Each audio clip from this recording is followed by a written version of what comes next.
Bonjour à tous, j'espère que vous allez excellemment bien. Aujourd'hui on se retrouve pour parler cyclisme, pour faire le point sur le classement UCI, sur le maintien, qui est en bonne posture pour rester en World Tour, qui va être un peu plus en difficulté pour rester en World Tour et même pour avoir les invitations du côté des épreuves World Tour pour l'année prochaine. On parlera de tout cela. Dans cette vidéo, on va analyser la situation depuis mai, sur le mois dernier. Le classement date en fait de la semaine avant les championnats nationaux sur le site Vélo Futé. En sachant que les championnats nationaux, à part Uno X qui sur le championnat de Norvège a fait un carton plein, mais il faut savoir que ça rapporte pas énormément de points. Un championnat national, voilà, c'est pas forcément la compétition qui est la plus intéressante au niveau des points UCI.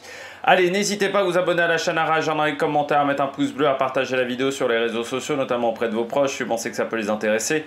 Dans les commentaires, n'hésitez pas à me dire qui vous a plu, qui vous a déçu. Quand vous vous abonnez à la chaîne, vous pouvez rajouter la petite cloche, comme ça vous êtes au courant des dernières vidéos qui viennent de sortir. Si vous avez les moyens et que vous voulez soutenir mon travail, vous pouvez faire un super thanks, ça se passe dans les commentaires. Vous pouvez également cliquer rapidement dès la mise en ligne d'une vidéo, dès que vous voyez une notification, comme ça les vidéos sont mises en ligne et surtout du côté de YouTube, eh bien, elles sont plus mises en avant. Donc n'hésitez pas aussi à faire un petit tour du côté de la page YouTube de la chaîne et à regarder si vous êtes bien abonné. Parce que des fois, il y a des petites subtilités du côté de YouTube qui vous désabonnent. On regarde tout de suite les points UCI. Pas de surprise pour le moment. Avant ce Tour de France, UAE est toujours devant. UAE sera devant après le Tour de France. Et je pense que UAE devrait finir l'année en première place. Parce que cette équipe a quand même quasiment le double de points de la Visma sur l'année. Et surtout, il y a quasiment 27 000 points d'écart, plus de 27 000 points d'écart au classement sur les 3 années. Donc UAE sera devant sur les 3 années. Et même sur l'année, il faudrait vraiment qu'UAE s'écroule en fin de saison pour que l'équipe Emirati ne prenne pas plus de points. La période du Dauphiné a encore été propice pour cette équipe. On a marqué 5000 points du côté de cette formation. À peu près, on était à 14 020 du côté de la UAE. On est désormais à 19 563 sur l'année 2025 et c'est quasiment le double, on va dire, à partir de la 5e équipe au niveau UCI World Tour, au niveau des points marqués sur l'année 2025, c'est moitié moins que ce qu'a fait la UAE, donc c'est pour vous dire quand même le niveau de cette formation. Donc oui, forcément Almeida, le Tour de Suisse, il ne faut pas le négliger. Vous avez également le Dauphiné avec Pogacar, autant vous dire que c'est presque un carton plein. Plus la petite victoire d'Oliveira sur le Tour de Slovénie, également, il faut se rappeler. Molano qui a fait des places d'honneur également sur le Tour de Belgique.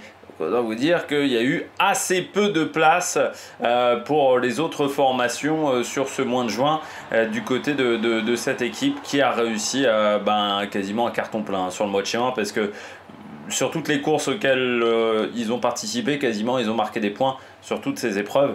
Donc on continue sur la dynamique de la UAE, ce qui n'est pas une surprise, c'est l'équipe qui a le plus gros budget. C'est une équipe qui n'a pas forcément beaucoup de charges sociales non plus.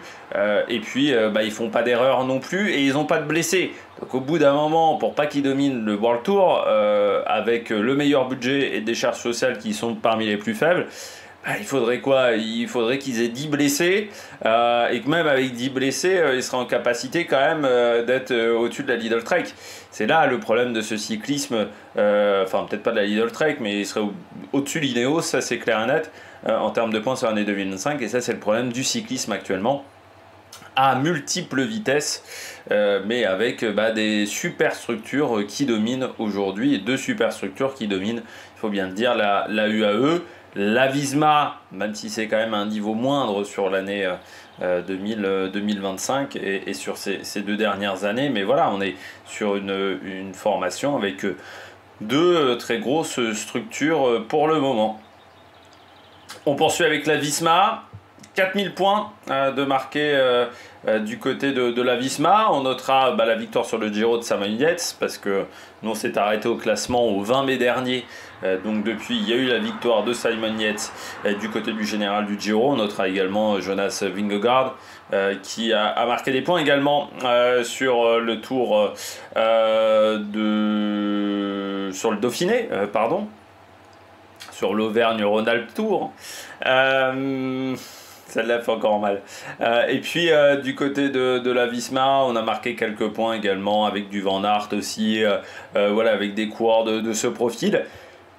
Malgré tout, on ne tient pas la cadence de la UAE, mais j'ai envie de dire, même l'année où Pogačar a abandonné et même l'année où la Visma a pourtant remporté les 3 grands tours en 2023, mais vous voyez qu'il y avait quand même déjà 1300 points à l'avantage de la UAE. Aujourd'hui, je pense que c'est très compliqué d'aller battre la UAE, et pour battre la UAE, il faudrait que tout soit parfaitement en place du côté de la Visma, et c'est là le gros problème. On a encore des blessés dans cet effectif. Je rappelle, Christophe Laporte n'a pour le moment pas couru de la saison. C'est quand même un personnage important dans ce collectif, et sur les classiques flandriennes, on a eu un peu de mal. Il faut bien le dire, ça n'a pas été la meilleure campagne de classique flandrienne de cette formation, même si ça n'a pas été, encore une fois, catastrophique, mais c'était pas la meilleure. Et puis, on a des coureurs qui sont absents. Donc au bout d'un moment, ça a des conséquences au niveau des points, au niveau des points ici. Alors malgré tout, si on regarde au global sur cette année 2025, on est dans les temps pour faire aussi bien qu'en 2024. Mais c'est vrai que cette première partie d'année qui a été assez morose du côté de la Visma, leur coûte cher. Alors même s'il y a eu la victoire, encore une fois, un Giro intéressant, notamment avec Simon Yates, ça ne compense pas un début de saison qui n'a pas été totalement parfait du côté de cette formation. Et puis, oui, il faudrait gagner le Tour de France. Mais bon, ça va pas être facile face à Tadej Pogačar, qui semble surarmé encore. Donc ça va être... oui, je pense que ça va être... Et même s'il gagne le Tour de France, il y a tellement d'écart pour le moment qu'il faudrait qu'il soit aux 5 premières places du classement général, presque, pour essayer de rattraper un petit peu de retard sur la UAE. Donc je pense que ça va être compliqué d'aller jouer avec la UAE. On sait que le budget va quand même être augmenté du côté de cette formation avec l'arrivée notamment de Skill et de Rabobank. On va voir comment ça va se dérouler au niveau du marché des transferts pour l'an prochain, en sachant qu'on sait que Decathlon également va essayer d'aller chercher Olaf Koy par exemple, va un petit peu chercher les coureurs de la Visma. Donc est-ce que ça va permettre de libérer un petit peu de charge salariale pour aller tenter de trouver certains autres coureurs de qualité qui sont dans d'autres formations, piquer des gens chez UAE dans d'autres structures. Ça va être intéressant à suivre du côté du marché des transferts. N'oublions pas également ce qui leur coûte aussi, c'est un Kayna Uttebrook qui pour le moment ne marque pas de points, qui en plus est tombé à l'entraînement renversé par une voiture. Il semblait que c'était quand même assez important au niveau de sa chute, au niveau des jambes. Donc lui, quand ça veut pas du côté de Kayna Uttebrook. En ce moment, troisième équipe de ce classement, c'était déjà la troisième équipe au mois de mai. Eh bien, une formation qui est pour le moment la deuxième en termes de nombre de points UCI sur l'année 2025. C'est la Lidl Trek qui confirme, qui caracole toujours devant. On a eu un peu Jonathan Milan sur le Dauphiné, même si c'est vrai qu'il y a eu un peu de déception sur sa capacité à passer les bosses. On a eu également du Chicone par exemple. Voilà, on a eu des coureurs qui ont marqué des points du côté de cette structure. Pedersen également sur le dernier Tour d'Italie, il ne faut pas le négliger. Plus Stiel Moseux qui a remporté la Andorra classique également au mois de juin, avec une Lidl qui a plutôt dominé sur la journée. Et puis il y avait la victoire de Verona également, je crois qu'il n'était pas encore prise en compte à ce moment-là. Donc voilà, quelques résultats du côté de la Lidl Trek avec un grand Tour d'Italie. On espère que ça ira aussi bien pour eux du côté du Tour de France, qui vont enchaîner les victoires sur le Tour de France. Mais la Lidl Trek qui montre qu'elle commence à devenir la 3e, 4e force du plateau. On sait que en termes de budget, là aussi, l'arrivée de Lidl a fait beaucoup de bien au niveau du budget. C'est vraiment une équipe qui a grimpé dans la hiérarchie avec l'arrivée du co-sponsor Lidl. Avant c'était quand même une équipe qui était au niveau plutôt de la Groupama de Alpecin en termes de points UCI, et là on voit qu'ils ont vraiment franchi un palier. Si on regarde en 2024, ils étaient à 18 000 points. En 2023, ils étaient à 16 000 points à la fin de la saison. Ils sont déjà à 12 500 quasiment, alors que nous sommes au mois de juin, c'est-à-dire qu'il reste encore le Tour de France, le Tour d'Espagne, le Tour de Lombardie, également Tour de Pologne, Tour de Burgos, aussi au niveau du calendrier. Donc ça veut dire qu'il y a encore pas mal de points à les récupérer. On a encore un gros tiers de saison. Autant vous dire que du côté de la Lidl Trek, on est en avance quand même sur les temps de passage de 2024 normalement. Ça devrait marquer plus de points, et c'est plutôt intéressant du côté de cette structure. On a pris sur le dernier mois, on était à 9005 de prix. Ouais, on a marqué quand même 3000 points. Alors c'est un peu moins que d'autres structures qu'on fait un peu mieux, mais voilà, 3000 points, ça reste tout à fait correct. La Soudal Quick-Step désormais est toujours 4e, la Soudal Quick-Step qui était à 5300 points lors du mois précédent, lors de la dernière vidéo. Et bien désormais on est à 7005. Toujours en bagarre avec Ineos, ça reste à 3000 points, ça reste un petit peu serré. La Lidl Trek est pas loin non plus devant, parce qu'il y a 2000 points et on était un peu plus proche quand même lors du mois de mai. On a marqué un petit peu moins de points que la Lidl Trek, mais c'est encore récupérable si la Soudal faisait un grand Tour de France et que derrière la Lidl Trek avait un peu plus de mal. Bon, du côté de cette structure, on va compter sur le Tour de France sur Remco Evenepoel, ça c'est clair et net, mais également sur Merlier qui a fait un Tour de Belgique intéressant, où il a gagné des étapes, notamment le premier jour à Knokke-Heist, sur ce sprint un petit peu en bosse où il a été extrêmement costaud du côté du coureur belge. Et puis du côté de la Soudal Quick-Step, c'est sûr qu'il manque Landa dans cet effectif. On récupère Paré-Peintre, on ne sait pas encore à quel niveau de forme il va être sur le prochain Tour de France. Ça va être une grande interrogation, mais Remco monte en puissance, même si c'est vrai que la première partie de saison n'a pas forcément été évidente, mais encore une fois, l'intersaison a été mouvementée du côté de Remco avec cette grosse chute, cette grosse blessure. Vainqueur quand même, il faut le rappeler, du contre-la-montre du dernier critérium du Dauphiné. Bon, maintenant, du côté de la Soudal Quick-Step, on attend des résultats. Il y a eu également Van Wilder sur le Tour de Suisse, qui a fini, je crois, dans le top 10, je crois me rappeler, du côté de Van Wilder. Mais forcément, on ne peut pas suivre avec les équipes de devant, tout simplement parce qu'on n'a pas l'effectif des équipes de devant. Malgré tout, c'est quand même pas mal d'être au niveau de la Lidl Trek, qui a un effectif qui est quand même assez pléthorique. Et puis on est quand même devant Ineos, qui a pendant très longtemps été une référence. On passe à l'équipe britannique. Ineos, 41 000 points sur les 3 ans, 7 759 désormais sur l'année 2025.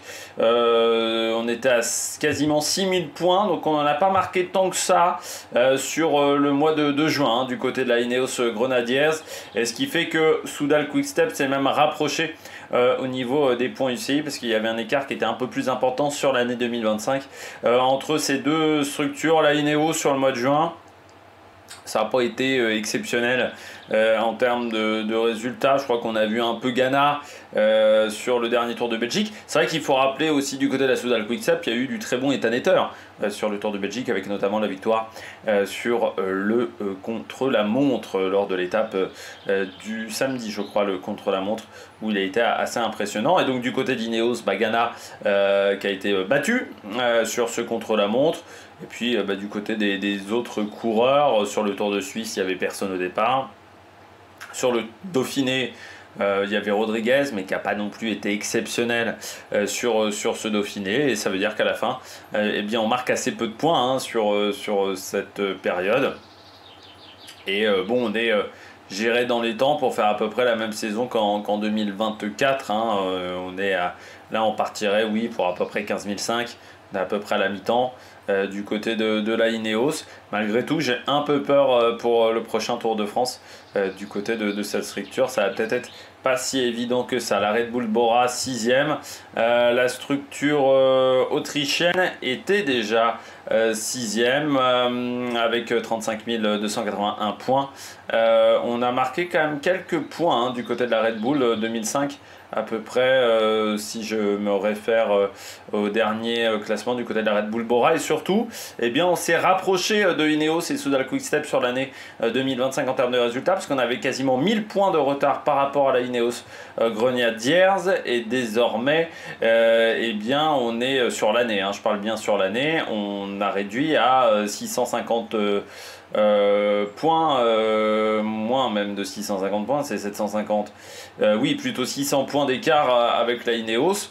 Donc ça, c'est plutôt pas mal. On a également réduit son retard par rapport à la Soudal Quick-Step du côté de la Red Bull Bora Hansgrohe. Et pourtant, tout n'a pas été parfait. Roglic qui a abandonné le Tour d'Italie. Heureusement, on a récupéré un très bon Giulio Pellizzari. Et puis, sur ce début de mois de juin, avec le Tour de Suisse, le Dauphiné, on a eu du très bon Lipovic sur le Dauphiné, un Tour de Suisse un peu plus discret du côté de l'équipe autrichienne. N'oublions pas également un petit peu de Jordi Meus de temps en temps qui marque toujours des gros points. Et je dirais qu'on est sur une année qui est quand même intéressante. Surtout, on fait mieux que les années précédentes. C'est avec la Red Bull Bora. Moi, j'ai toujours trouvé que c'était une équipe qui, sur ces dernières années, avait été parfois décevante par rapport au budget et les résultats derrière. Je trouve qu'on a, voilà, on est de nouveau un peu plus en adéquation avec ces résultats-là, même si on voit bien hein, que, eh bien, on a 10 000 points de retard, qu'on est un petit peu en retard par rapport à 2024. On est quand même, je pense, un peu mieux qu'en 2023 du côté de cette formation autrichienne. Pas grand-chose d'autre à dire. Alpecin de Koninck, 7e au niveau du classement cumulé sur 3 ans. Oui, c'est pas leur période favorite. Alors on a eu quand même du Van Der Poel très à l'attaque sur le Dauphiné. Ça n'a pas marqué tant de points que ça au final. Parce que c'est vrai qu'Alpecin est à 5005. Donc on est désormais à 7002. Donc voilà, on a pris quand même quelques points. Mais c'est vrai qu'on n'a pas été si exceptionnel que ça, on va dire, sur cette période de juin. On a eu un peu Philipsen sur le Tour de Belgique, on a eu Van Der Poel sur le Dauphiné, mais encore une fois, on est sur des courses qui sont plutôt montagneuses ou de moyenne montagne, et c'est là où on voit hein, que la Alpecin de Koninck, dans ce domaine-là, elle manque cruellement de coureurs. Elle n'a pas suffisamment de coureurs dans ce domaine-là, et bon, ils se concentrent sur les sprints, ok, mais déjà ils ne sont plus dominateurs sur les sprints comme ils l'ont été à une époque. Ils sont un peu en dessous hein, désormais au niveau des sprints, donc c'est pas forcément à leur avantage aussi en termes de résultats. Après, on sait très bien que c'est pas leur période forcément favorite le mois de juin. Qu'en juillet ça pourrait être un peu mieux, même si encore une fois ils auront des adversaires de qualité sur le prochain Tour de France du côté du sprint pour Alpecin de Koninck. Groupama FDJ, bah c'est toujours aussi compliqué pour la Groupama FDJ, 5159 points pour le moment sur la saison. On était à 4002, c'est-à-dire qu'on a pris 1300 points. C'est bien moins hein, que les structures qui sont devant. Et puis la Bahreïn se rapproche quand même désormais dangereusement à 500-600 points de retard du côté de la Groupama FDJ. Bah, toujours les mêmes problèmes hein, depuis le début de saison. On a aussi eu un David Gaudu qui a été en grande difficulté sur le Tour d'Italie.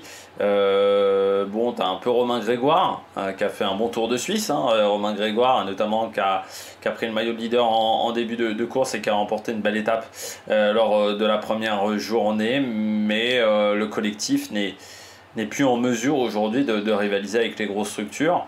Et ça, c'est un vrai problème. Aujourd'hui, je pense que la Groupama FDJ n'est même plus la meilleure équipe française, hein. Je pense que la Decathlon l'a détrôné dans ce domaine-là. Et encore une fois, bon, je vais me répéter par rapport à ce que j'ai dit sur les dernières vidéos, mais ça décroît en termes de performance. On le voit, hein, 2023, 14 000 points, 14 008, 12 002 l'année d'après. Là, je ne sais même pas si on va atteindre les 11 000 en fin de saison, parce que on n'est plus dans le rythme, et surtout, on voit que Decathlon se rapproche. On voit également que la Bahreïn se rapproche, hein. La Decathlon n'est plus qu'à 1000 points au final de la Groupama FDJ, et ça, c'est pas vraiment rassurant pour l'équipe française. Dans l'hégémonie, on va dire, c'est vrai que la Groupama a toujours essayé de rivaliser, d'être la meilleure équipe en France. Alors il y a eu une époque où AG2R c'était vraiment pas mal, ensuite ça s'était de nouveau un petit peu dégradé. Et là, AG2R rattrape quand même énormément son retard, Decathlon AG2R, et ça c'est pas vraiment à l'avantage de la Groupama FDJ pour le moment. 9e de ce classement, la Bahreïn, Victorious, 4602 points, ça c'était le score au mois de mai. On est désormais à 6411, ce qui est beaucoup mieux. On a eu quand même des bonnes choses du côté de la Bahreïn Victorious, même si Buitrago a été un petit peu décevant, par exemple. Mais on a eu un Lenny Martinez intéressant, qui a même remporté une étape sur le dernier Dauphiné. On a Bao House qui arrive toujours à marquer des points de temps en temps. Voilà, bon, je dirais qu'aujourd'hui, la Bahreïn Victorious pourrait être un peu devant, mais pas de beaucoup. En gros, pour être devant la Groupama, aller peut-être au niveau d'Alpecin, mais aujourd'hui, le budget de la Bahreïn, il était gros il y a 10 ans quand ils ont fondé l'équipe. Il y a un peu moins de 10 ans, mais aujourd'hui, ça fait partie des budgets médians. Oui, quand ils ont fondé l'équipe au début, c'était un gros budget, la Bahreïn. Aujourd'hui, c'est plus du tout un gros budget. UAE est passé par là, Visma est passé par là, Lidl aussi, Red Bull. Maintenant, c'est un budget médian. C'est là le problème. C'est qu'aujourd'hui, un budget médian World Tour, c'est 25-30 millions d'euros. Avec, encore une fois, la possibilité sur l'année peut-être de gagner 1 million, 2 millions. Donc en termes de revenus, ça va pas. Il y a un vrai souci entre les budgets et les revenus que récupèrent ces équipes, en sachant qu'une grande partie quand même des primes de course reviennent aux coureurs et au staff, et pas directement au budget de l'équipe. Donc c'est pas l'idéal du tout du côté de cette formation. Et oui, on voit que d'autres structures maintenant sont plus performantes. Il faut noter également la bien belle performance. Je vais laisser le tracteur passer, mais il faut savoir qu'il va y avoir des orages ce soir. Je suis toujours en alerte rouge, hein, dans le Cher. Il va y avoir des orages ce soir. Je pense, ils le savent depuis hier, mais ils l'ont su assez tardivement, donc ils moissonnent un peu sans discontinuer depuis hier sur des champs d'à côté, parce qu'ils ne font pas tous les champs au même moment.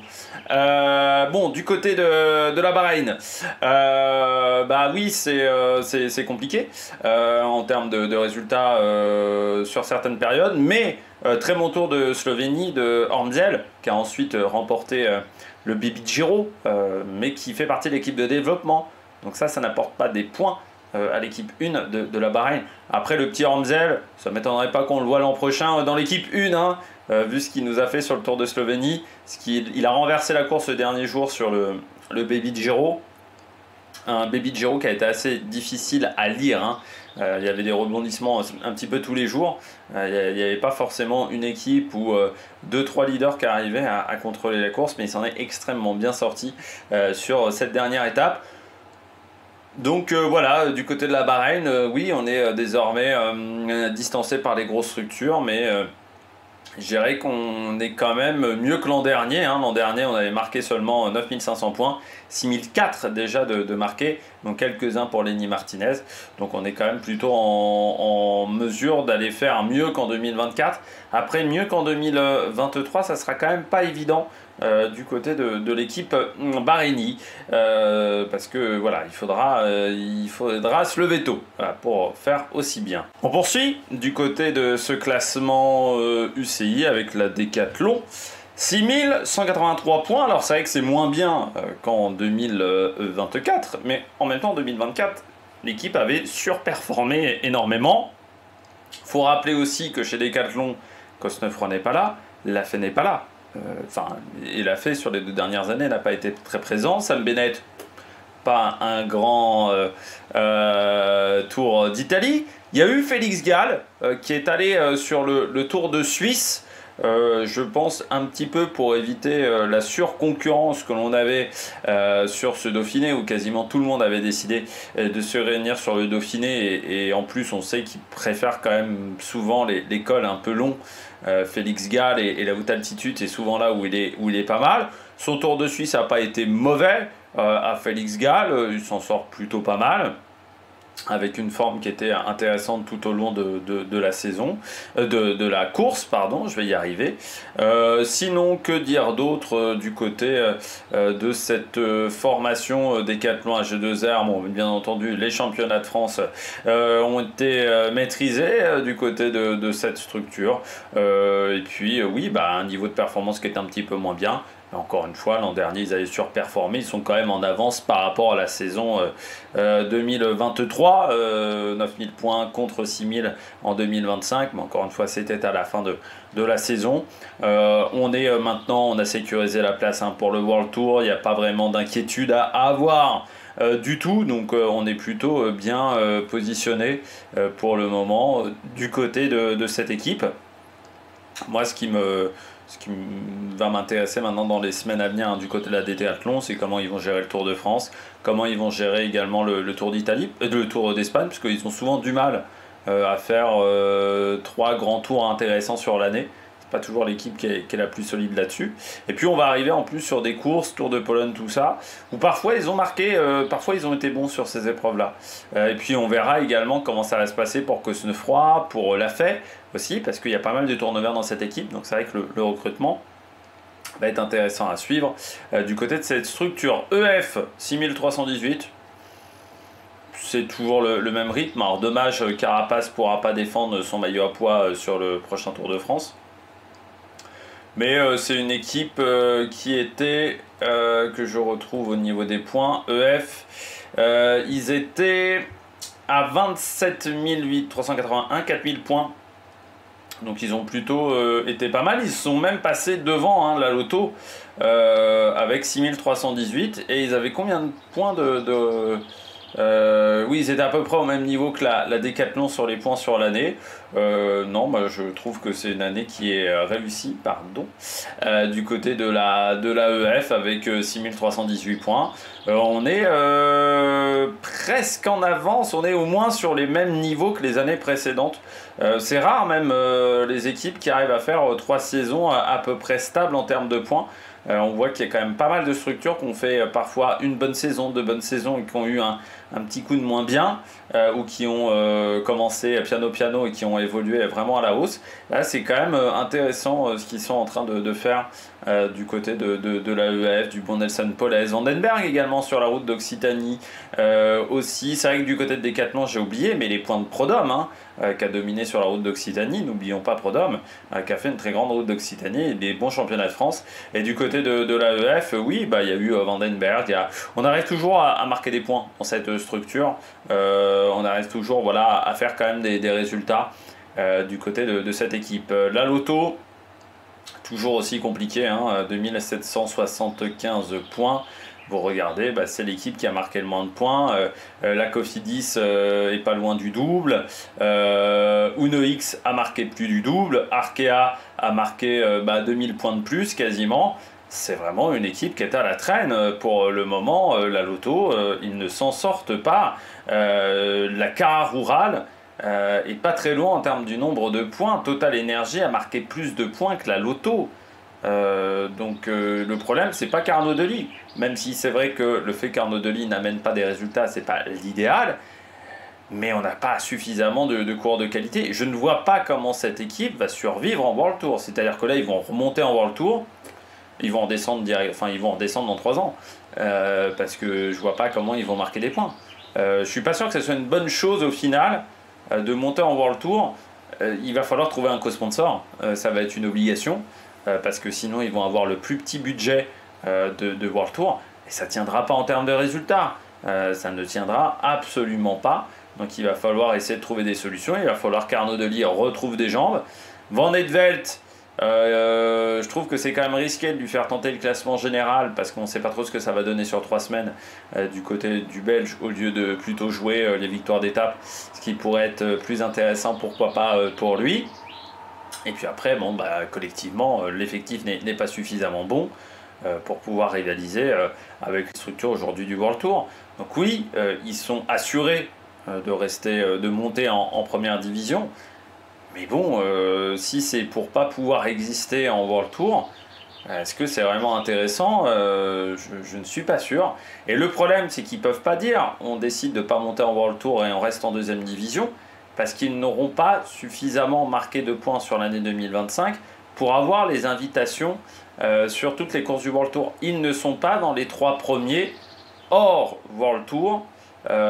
Si on les enlève du top 18, ils ne sont pas dans les 3 premières équipes qui ne sont pas dans le World Tour.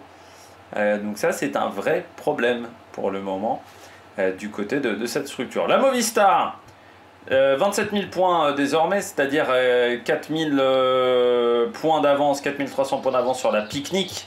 Donc je dirais que la situation est quand même plutôt intéressante pour la Movistar qui n'a pas changé de place au niveau du classement, mais qui s'est bien entendu rapproché de la Lotto. 5 963 points marqués sur l'année 2025, c'est plus que ses adversaires directs. C'est voilà, par Astana sur la deuxième partie de peloton, je dirais que c'est plutôt pas mal dans la zone où il se trouve en termes de points UCI. Ivan Romeo, très bon sur le Dauphiné, avec du Henrik Mas plus en forme. J'ai eu l'impression que l'an dernier, même s'il ne s'est toujours pas attaqué. Et puis c'est une équipe qui arrive à marquer des points là aussi sur des épreuves importantes. Du calendrier, ça a toujours été une période de toute manière où c'est une période face pour eux. Bon, c'est à partir du mois de juin. Alpecin, c'est le mois de mars. Eux, c'est juin, juillet, août. Faut pas qu'ils se ratent sur cette période-là. Donc on sait que c'est là où il va falloir être aux avant-postes, marquer beaucoup de points du côté de la Movistar. Et ça va être l'objectif de cette structure. Dès le Tour de France, parfois on misait seulement sur un grand tour ces dernières années, on misait tout sur la Vuelta presque. Là, on mise quand même pas mal sur le Tour de France et je me dis quand même qu'Henrik Mas me semble plus préparé, mieux préparé que les années précédentes pour faire l'enchaînement Tour de France. Tour d'Espagne du côté du coureur espagnol. Israël, 26 495 points. N'oublions pas le sprint remporté sur le Dauphiné. On a gagné une étape sur le Dauphiné. Bon, c'est vrai que sur le Tour de Suisse, j'ai pas été hyper convaincu. On a misé sur Richie Tello, mais on avait également Blackmore. Voilà, j'ai eu du mal à comprendre vraiment leur stratégie du côté d'Israël. À la fin, je ne sais plus qui marque les points sur le Tour de Suisse du côté d'Israël, parce qu'il y a eu tellement de changements stratégiques. Je crois que c'est George Bennett qui était pas mal, le néo-zélandais au final sur ce Tour de Suisse. Sur le Dauphiné, bon, on était plutôt sur le sprint avec Ackermann notamment, qui n'a pas été exceptionnel et qui a abandonné assez vite. Mais je dirais une période de la saison où ils s'en sont plutôt bien sortis. Maintenant, préparation Tour de France, il n'y aura pas de DRG normalement au départ d'une équipe qui a marqué beaucoup de points l'an dernier sur le Tour de France. Donc il va falloir réussir à faire aussi bien avec des sprinters et avec quelques grimpeurs dans cet effectif, mais on ne sait pas trop ce que ça va donner en termes de résultats. La Jaïko Alula, bon, on a vu Ben O'Connor par exemple en termes de résultats. On a vu également Dylan Groenewegen sur le Tour de Slovénie. Alors la Jaïko Alula qui a 3000 274 points au mois de mai de marqué. Là, on est à 5000 piles, hein, donc même moins, 4416. Donc, c'est pas tant que ça. L'avantage, c'est qu'ils en ont marqué plus que l'Intermarché sur cette période mai-juin. Mais ça reste encore une situation assez inconfortable du côté de la structure australienne, parce qu'on a 2000 points, 2500 points d'avance sur la relégation, donc on n'est pas encore assuré de rester en World Tour. Donc c'est pour ça qu'il va falloir du bon Ben O'Connor, qui va être secondé par Dunbar. On aura également Dylan Groenewegen sur le Tour de France. Et voilà, ça va être important du côté de la structure australienne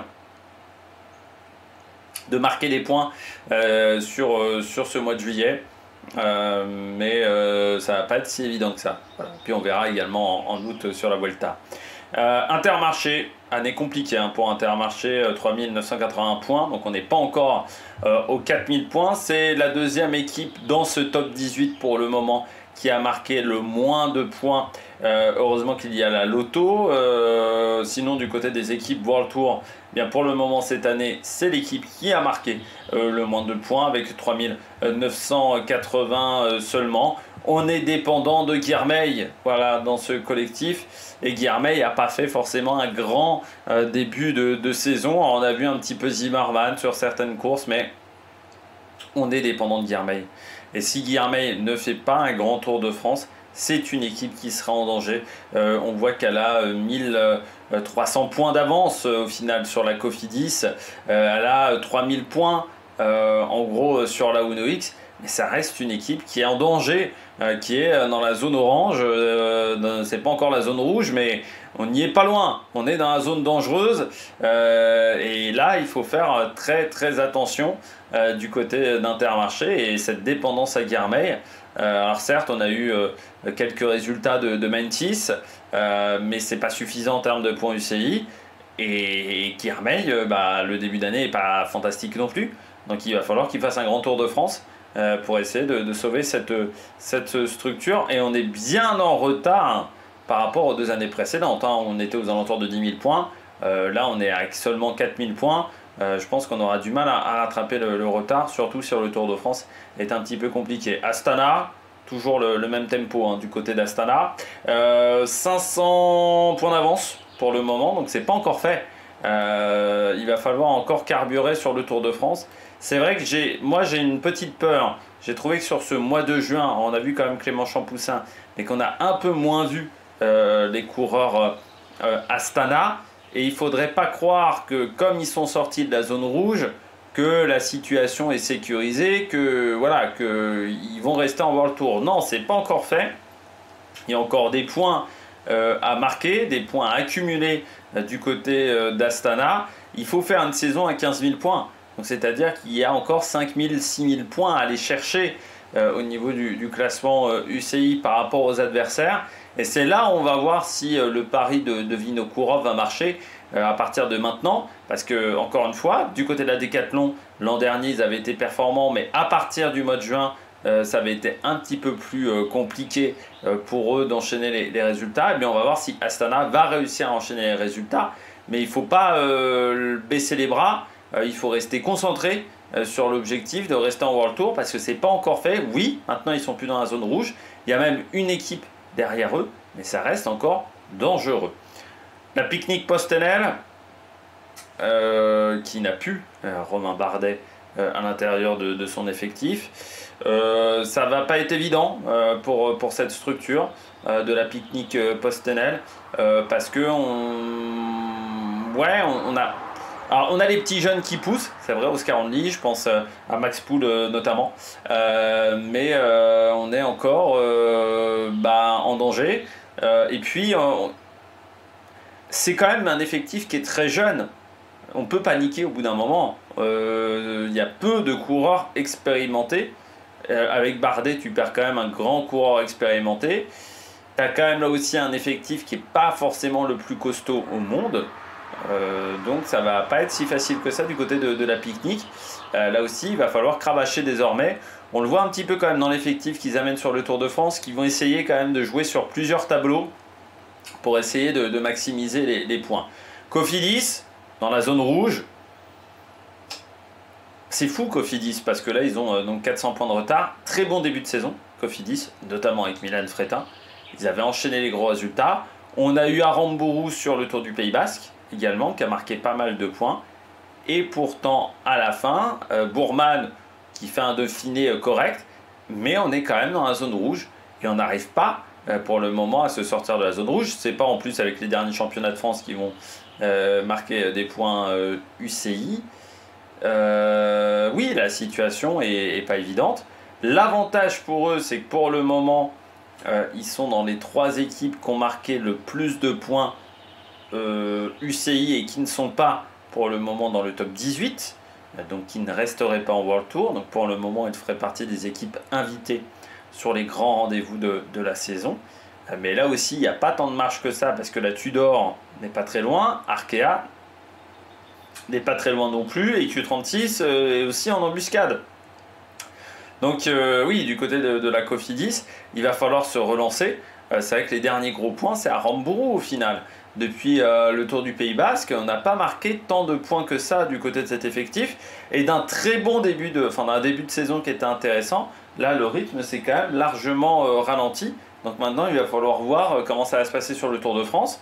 Avec Coquard, Aramburu, Bourman, on a l'impression qu'on met quand même toutes ces cartes maîtresses pour essayer de marquer le maximum de points à l'arrivée. La Uno X, très bon mois de juin du côté de la Uno X.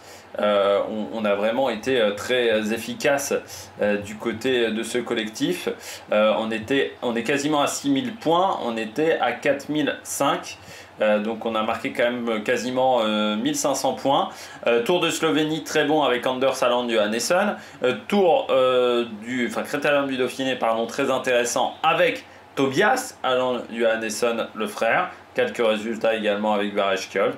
Et on se retrouve à avoir un très beau mois de juin du côté de cet effectif, avec des Uno X qui ont été à l'attaque par contre sur le Tour de Belgique, mais je crois que ça n'a pas vraiment tant scoré que ça sur le Tour de Belgique.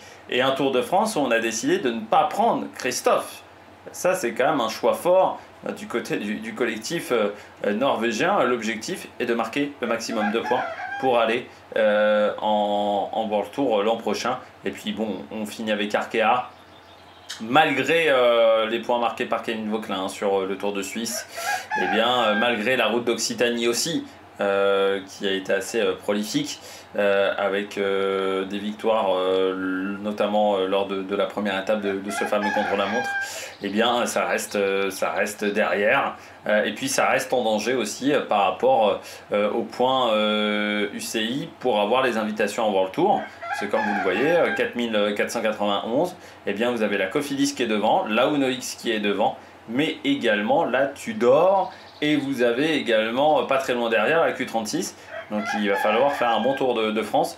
Déjà pour le sponsor, parce que si on veut retrouver des nouveaux sponsors, et puis aussi si on veut avoir ces fameuses invitations et pas être obligé d'avoir des invitations données par les organisateurs, parce que c'est beaucoup plus compliqué de prévoir un calendrier quand on a ce genre de situation.